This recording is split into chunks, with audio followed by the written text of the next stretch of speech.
श्री स्वामी समर्थ. स्वागत आहे तुम्हा सगळ्यांचं माझ्या यूट्यूब चॅनलवरती. आजचा दिवस तुम्हा सर्वांना खूप छान सुखाचा आणि आनंदाचा जाऊ देत हीच मी स्वामींच्या चरणी प्रार्थना करते आणि आजच्या व्हिडिओला सुरुवात करते. पण त्या अगोदर तुम्ही माझ्या चॅनलवरती जर नवीन असाल तर चॅनलला सबस्क्राईब नक्की करा. त्याचबरोबर कमेंटमध्ये श्री स्वामी समर्थ लिहायला अजिबात विसरू नका. 19 सप्टेंबर रोजी आपल्या सर्वांच्याच घरी आपल्या लाडक्या गणपती बाप्पांचं आगमन झालं होतं आणि या 10 दिवसांमध्ये आपण गणपती बाप्पांची भरपूर सेवा, उपासना, पूजा अर्चा करून गणपती बाप्पांचा आशीर्वाद हा प्राप्त करून घेतलेला आहे. त्याचप्रमाणे उद्या गुरुवार 28 सप्टेंबर 2023 या दिवशी या वर्षीच्या गणेश उत्सवाची सांगता होणार आहे. म्हणजे शेवटचा दिवस आहे आणि गणपती बाप्पांचं विसर्जन या दिवशी केलं जाणार आहे. बुद्धिदात्या विघ्नहर्ता बाप्पांकडे तुम्ही या समृद्धी, कीर्ती आणि बरंच काही मागितलं असेल. अनंत चतुर्दशीला भगवान विष्णूंची अनंत या नावाने पूजा केली जाते आणि या पूजेमध्ये अनंत धागा तसेच या गणपती बाप्पांचं विसर्जन जे आहे तर ते बरेच जण 1.5 दिवसामध्ये करतात, काही जण 5 दिवसांमध्ये करतात, तसेच काही जण 7 दिवसांमध्ये सुद्धा करत असतात. त्याचप्रमाणे जास्तीत जास्त विसर्जन जे आहे तर गणपती बाप्पांचं हे 10व्या दिवशी केलं जातं. म्हणजे अनंत चतुर्दशीला हे गणपती बाप्पांचं विसर्जन हे केलं जातं. तर पहा, तुम्हाला गणपती बाप्पा विसर्जन केल्यानंतर अशी जी एक वस्तू आहे तर ती तुम्हाला घरी घेऊन यायची आहे. जर तुम्ही ही वस्तू तुमच्या घरी घेऊन आलात तर तुमचं घरातलं जे काही सर्व दारिद्र्य आहे तर ते संपूर्ण दारिद्र्य नष्ट होईल आणि तुम्हाला कोणत्याही गोष्टीची कमी पडणार नाही. तर अशी ही एक वस्तू तुम्हाला घरी आवर्जून घेऊन यायची आहे. तर ती वस्तू तुम्हाला कोणती आहे हे तुम्हाला मी आजच्या व्हिडिओमध्ये सांगणार आहे. त्यामुळे व्हिडिओ हा स्किप न करता शेवटपर्यंत नक्की बघा, जेणेकरून तुमच्यापर्यंत योग्य ती माहिती पोहोचेल.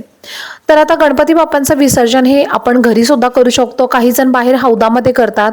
तर अशा पद्धतीने गणपती बाप्पांचं हे विसर्जन केलं जातं. गणपती बाप्पांना आपण ज्या काही वस्तू अर्पण केलेल्या आहेत तर या 10 दिवसांमध्ये जी काही आपण अर्पण केलेली फुलं आहेत, ज्या काही त्यांच्या आवडीच्या वस्तू ज्या आहेत, ज्या आपण गणपती बाप्पांना अर्पण केल्या असतील तर त्या वस्तूंचं तुम्हाला काय करायचं आहे आणि त्यांचं विसर्जन कशा पद्धतीनं करायचं आहे. तसेच तुम्हाला उद्याच्या दिवशी गणपती बाप्पांचं विसर्जन करत असताना गणपती बाप्पांसोबत तुम्हाला दही भाताची शिदोरी सुद्धा ही आवर्जून द्यायची आहे. तर त्यामुळे तुमच्या घरामध्ये कशाचीच कमी ही पडणार नाही. जर तुमच्या घरामध्ये धनधान्य, पैसा, त्याचप्रमाणे पैशांच्या अडचणी निर्माण होत असतील, घरामध्ये लक्ष्मी स्थिर राहत नसेल, लक्ष्मी प्राप्ती होत नसेल तर तुम्हाला उद्याच्या दिवशी गणपती बाप्पांच्या सोबत एक दही भाताची शिदोरी ही आवर्जून द्यायची आहे. आता गणपती बाप्पांचं विसर्जन झाल्यानंतर कोणती वस्तू आहे जी आपल्याला गणपती बाप्पांचं विसर्जन केल्यानंतर आपल्या घरी घेऊन यायची आहे. तर बघा, उद्या नदीमध्ये म्हणजे कुठेही तुम्ही ज्या ठिकाणी गणपती बाप्पांचं विसर्जन करणार असाल तर तुम्हाला काय करायचं आहे, गणपती बाप्पांचं विसर्जन केल्यानंतर तुम्हाला त्या जागी म्हणजे गणपती बाप्पा विसर्जन केल्यानंतर त्या जागेवरची तुम्हाला माती किंवा वाळू किंवा जे काही खडे आहेत तर ते तुम्हाला तुमच्या घरी घेऊन यायचे आहेत. तिन्हीपैकी एक वस्तू तुम्हाला तुमच्या घरी घेऊन यायची आहे.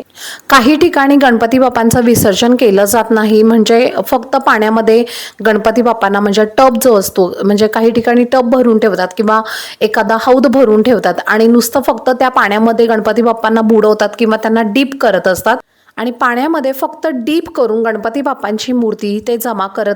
तर अशा वेळी हा उपाय कसा करायचा आहे, जेव्हा तुम्ही गणपती बाप्पांसोबत घेऊन जाणार आहात आणि गणपती बाप्पांना तुम्ही ठेवणार आहात, त्यांची आरती करणार आहात, तर तिथली जी माती आहे तर ती तुम्हाला उचलून घ्यायची आहे. आणि ती माती उचलल्यानंतर किंवा वाळू तुम्ही उचलल्यानंतर तुम्ही जिथे गणपती बाप्पांना विसर्जन करणार आहात किंवा त्या पाण्यामधून तुम्ही थोडीशी जी माती आहे तर ती तुम्हाला काढून घ्यायची आहे आणि ती तुम्हाला घरी घेऊन यायची आहे. घरच्या घरी तुम्हाला कसं करायचं आहे, तर घरी जर तुम्ही समजा विसर्जन केलं असेल बादलीमध्ये किंवा टबमध्ये तुम्ही जर विसर्जन करणार असाल तर गणपती बाप्पांची मूर्ती ही वितळल्यानंतर त्यामध्ये जे खडे तयार असतात किंवा जी माती असते तर ती आपल्याला काढून घ्यायची आहे आणि ही जी वस्तू आहे तर ती आपल्याला आपल्या घरी घेऊन यायची आहे. घरामध्ये आणल्यानंतर ही वस्तू तुम्हाला आपल्या घराच्या प्रत्येक कोपऱ्यामध्ये टाकायची आहे. म्हणजे ही जी माती किंवा खडे जे काही तुम्ही आणलेलं आहे तर ते तुम्हाला तुमच्या घराच्या प्रत्येक कोपऱ्यामध्ये टाकायचं आहे. किंवा जी माती असेल किंवा जी वाळू असेल तर ती तुम्हाला घराच्या प्रत्येक कोपऱ्यामध्ये टाकायची आहे. 5 ते 6 ठिकाणी तुम्हाला वाळू किंवा खडे किंवा माती जी आहे तर ती तुम्हाला टाकून द्यायची आहे. आता हे किती दिवस ठेवायचं आहे, तर तुम्हाला जितके दिवस शक्य होईल तितके दिवस तुम्हाला ते तुमच्या घरामध्ये राहून द्यायचं आहे. आणि ज्या दिवशी तुम्ही ते काढून टाकाल तर तुम्ही सुद्धा ते काय करायचं आहे, तर ते जे 5 दिवस जर समजा तुम्ही तुमच्या घरामध्ये ठेवलं तर ते खडे किंवा वाळू किंवा जी माती आहे तर ती तुम्हाला तुमच्या घरामध्ये घराच्या कोपऱ्यांमध्ये राहून द्यायची आहे. असं म्हटलं जातं आपण गणपती बाप्पांचं विसर्जन केलेल्या मातीचं किंवा जी वाळू किंवा जे खडे असतात आणि ते आपण जर आपल्या घरी घेऊन आलो आणि ते अशा ठिकाणी आपल्या घरामध्ये ठेवलं तर आपल्या घरामध्ये कोणत्याही प्रकारचे जनावरे किंवा साप वगैरे जे काही प्राणी असतात तर ते आपल्या घरामध्ये येत नाहीत, कीटकांचा प्रवेश आपल्या घरामध्ये होत नाही। त्याचप्रमाणे आपल्या घरामध्ये बघा बऱ्याच वेळेला काही लोक येत असतात आणि त्यांचं जे मन असतं तर ते आतून खूप वाईट असतं, आपल्याबद्दल ते नेहमी वाईट विचार करत असतात किंवा आपल्या घरातील व्यक्तींचं काहीतरी वाईट होऊ दे याबद्दल त्यांच्या मनामध्ये असे विचार असतात। तर अशा व्यक्ती आपल्या घरामध्ये प्रवेश केला तर त्या व्यक्तीने कितीही प्रयत्न केला तरी सुद्धा आपल्या घरामध्ये किंवा आपल्या घरातल्या व्यक्तींना कुठल्याही प्रकारच्या संकटी अडचणींना तोंड द्यावं लागत नाही किंवा संकट अडचणी ज्या आहेत तर त्या आपल्या घरामध्ये निर्माण होत नाहीत। तर त्याचप्रमाणे घरामध्ये जर पैसा टिकत नसेल, लक्ष्मी स्थिर राहत नसेल तर हा उपाय केल्यानंतर घरातील लक्ष्मी स्थिर राहते, अखंड लक्ष्मी प्राप्ती आपल्याला होत असते। त्याचप्रमाणे घरातील व्यक्तींचे जे काही कामं होत असतात म्हणजे त्या कामांमध्ये जर त्यांना काही अडचणी येत असतील, व्यत्यय येत असतील किंवा त्यांचं जे काम आहे तर ते पूर्णत्वास जात नसेल किंवा त्यांचं काम पार पडत नसेल आणि हा जर तुम्ही उपाय केला आणि तुमच्या घरातल्या व्यक्तींनी जर ही सर्व महत्त्वाची कामं केली तर ती सर्व कामं लवकर व्यवस्थितपणे मार्गी लागतील।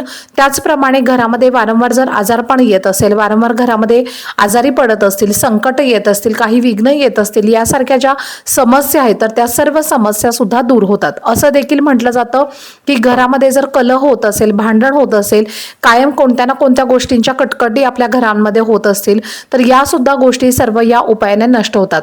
त्याचप्रमाणे मुलांना जर समजा काही प्रॉब्लेम येत असतील, मुलं तुमची खूप शिकलेली आहेत पण त्यांना नोकरी प्राप्त होत नसेल किंवा तुम्हाला त्यांना काही बाधा झाली असेल, त्यांना नजर दोष झालेले असतील तर यासारख्या ज्या काही समस्या आहेत तर त्या समस्या सुद्धा दूर होतात आणि त्यामुळे उद्याच्या दिवशी गणपती बाप्पांचं विसर्जन केल्यानंतर ही एक वस्तू तुम्हाला तुमच्या घरामध्ये आवर्जून घरी घेऊन यायची आहे आणि अशा पद्धतीने तुम्हाला तुमच्या घरामध्ये टाकायची आहे।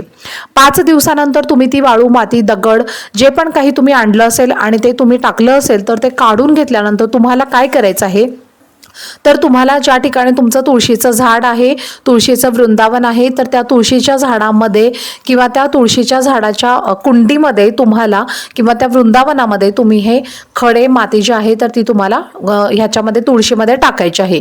इकडे तिकडे कुठेही तुम्हाला ती फेकून द्यायची नाहीये। तर अशा पद्धतीने आपल्याला तुळशीच्या या वृंदावनामध्ये हे खडे टाकायचे आहेत। तर असा हा छोटासा उपाय तुम्हाला तुमच्या घरामध्ये उद्याच्या दिवशी नक्की करून बघा, खूप छान अत्यंत प्रभावशाली असा हा उपाय आहे आणि हा उपाय केल्यामुळे तुम्हाला नक्की 100% याचा फायदा होईल। तर चला, झालेली सेवा ही मी स्वामी महाराजांच्या चरणी रुजू करते। आजचा व्हिडिओ जर तुम्हाला आवडला असेल तर व्हिडिओला जास्तीत जास्त लाईक, शेअर आणि चॅनलला सबस्क्राईब नक्की करा। भेटूयात पुढच्या व्हिडिओमध्ये, तोपर्यंत सर्वांना श्री स्वामी समर्थ।